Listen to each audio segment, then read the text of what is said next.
I'm Jenna Middaugh. Coming up on 11 News at noon, a young girl has been missing for more than a day, and police need your help finding her. Details on what she was last seen wearing just ahead. Plus, Hurricane Dorian has made landfall in the U.S., where that storm is now, and the destruction it's caused so far. And let's take a live look outside. We're finally getting a break from the record heat on this Friday afternoon.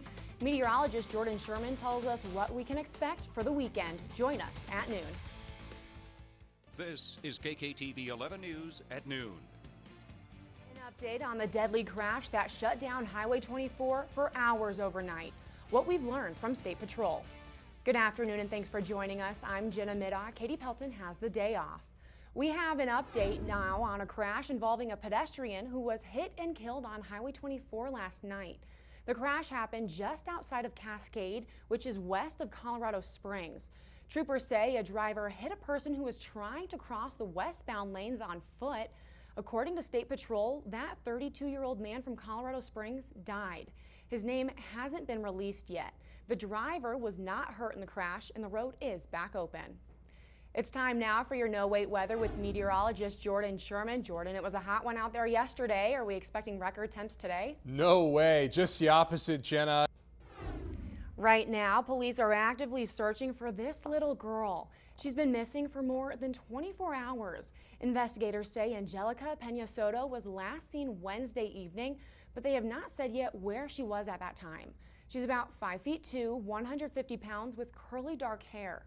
She was last seen wearing camouflage leggings and a black shirt and sweater. If you know anything about where she might be, call police right away. Developing this noon hour, Hurricane Dorian has come ashore on the southern tip of North Carolina's Outer Banks. The storm pounded the region with top sustained winds of 90 miles an hour and sheets of rain. Katherine Johnson is in North Carolina with the latest. Dorian took its last shot at the U.S., battering North Carolina's Outer Banks as a Category 1 storm. Meteorologist Jordan Sherman is tracking this storm. Let's send things right over to him in the Weather Center. Jordan, where's the storm right now? So right now the storm is actually racing away from the eastern seaboard. Thanks, Jordan. Looking ahead now, construction crews are preparing for the first In-N-Out in Colorado Springs.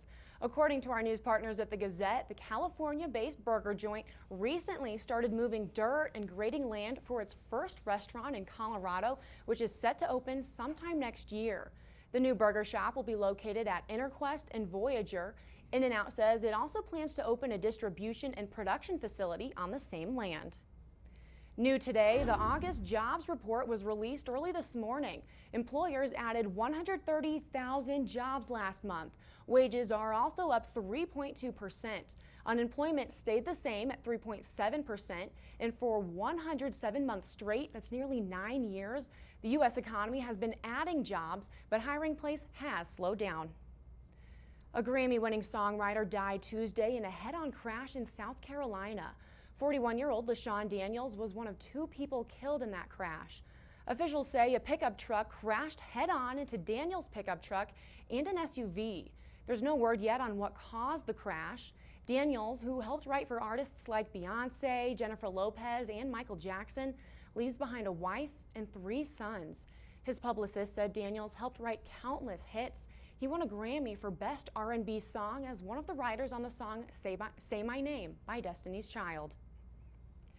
Coming up, the former leader of Zimbabwe has died. When we come back, we take a look at his controversial legacy. Plus, if you're planning to go to the zoo next week, you could score a big discount. We'll tell you how ahead on 11 News at noon.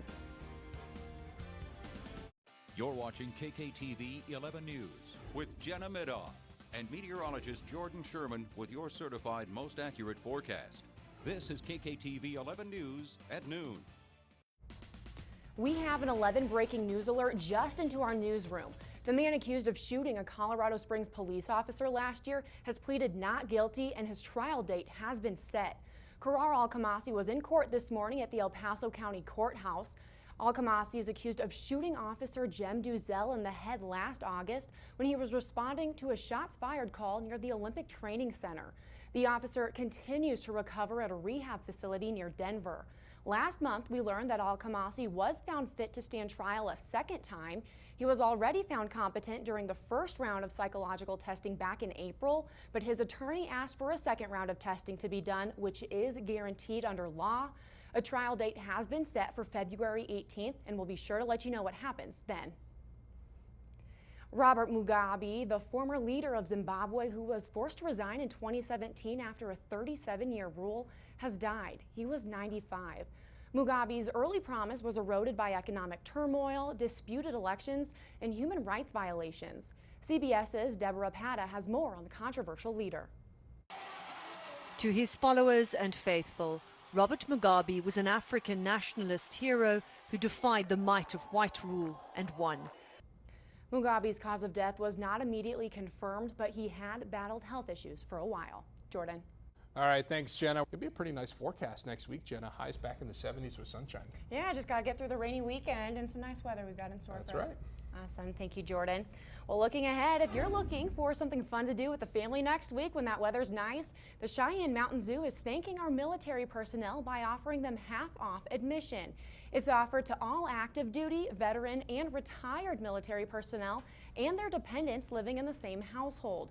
It starts Monday and runs until September 15th. That's next Sunday.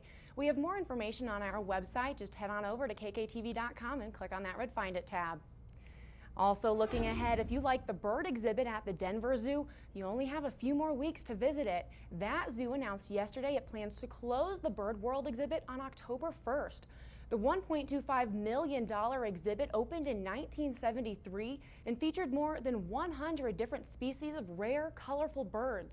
Zoo officials say the exhibit needs extensive, costly repairs and no longer meets the needs of animals and guests. The zoo says it plans to tear down the Bird World exhibit early next year to make room for a new animal habitat and guest experiences. We'll be right back.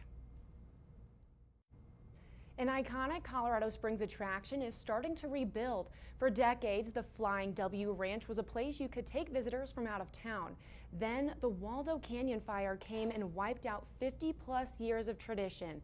The ranch operators vowed then that they would rebuild, and now they are. They say everything is going to be a Western style, staying true to their roots. They say they hope to have the ranch open for business by Labor Day of next year. Right now, Facebook is taking a step up from just tracking likes. Now it's also helping users in their search for love.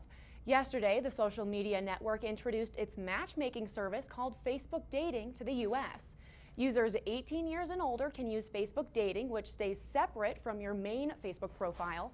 Facebook will suggest possible matches based on interests, preferences, and other Facebook activity. To help people meet offline and share interests, Facebook's dating app will also push other Facebook features like its events and groups. Today is National Read a Book Day, but you can always listen to one too. Audiobooks are a great way to keep kids entertained on a long car ride, flight, or just to relax during quiet time. Here's the easiest way to download an appropriate story for your child.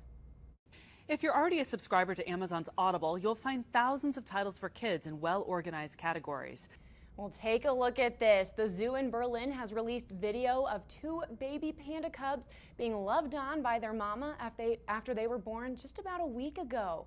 Germany's only giant pandas have been living in Berlin Zoo since the summer of 2017. Look how precious. According to the most recent count of the worldwide population, there are fewer than 2,000 adult pandas left in their natural habitat. We'll be right back. Looking ahead, teachers and students can soon learn about the ins and outs of the stock market, all for free. According to our news partners at the Gazette, the 10-week stock market exchange program from Economic Literacy Colorado launches Monday. It will teach 3rd through 12th grade students about saving, investing, personal finance, and basic economics. During the 10 weeks, student teams will use technology to invest a virtual $100,000 in stocks, bonds, and mutual funds. If you're interested, we have more information on our website at kktv.com. Just click on that red Find It tab. Looking ahead, you may get to start skiing a little bit earlier this year. Several resorts plan to move up their opening dates to October or November. Our sister station in Denver reports Keystone Resort is aiming for an October opening date. Meanwhile, Eldora Ski Resort will operate lifts a week earlier than usual, with opening day on November 15th. And yesterday, Arapahoe Basin released video of snow guns positioned for testing in the coming days. A-Basin officials say they plan to open in mid-October if snow totals allow. New today, Starbucks is testing the idea of pickup-only stores. In an interview with Bloomberg, the company's CEO says Starbucks is testing the development of locations that would only serve mobile order and delivery customers. The first one will open in New York as early as this fall. The company has already tested this concept in China. Sounds pretty cool. Yeah, I guess it must be working out pretty well over there. Yeah, if they're going to bring it over here. Yeah. I know. I'm not a big coffee drinker, so I don't frequent Starbucks much. I don't know how you do it. Where do you I get know, your waking up caffeine early from so in the much. morning, Jenna? I'm just so energetic. I can I tell. bring my own. I don't. I need a little help from my friends. From your friend Coffee. My friends at Starbucks. Well, thanks so much for watching us. Have a good weekend. We'll see you back here at 4.